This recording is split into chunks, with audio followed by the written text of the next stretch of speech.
अस्सलामुअलैकुम दोस्तों। आज की कहानी है एक बोलने वाले तोते की जो इतना चालाक निकला कि मालिक ही हैरान रह गया। एक घर में एक तोता था, बहुत बातूनी। मालिक रोज मोबाइल पे बात करता। हाँ जी आ रहा हूँ, हाँ जी बीच रहा हूँ, हाँ जी ले आ रहा हूँ।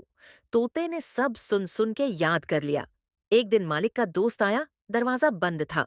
तोते ने चीख के कहा, हाँ जी आ रहा हूँ।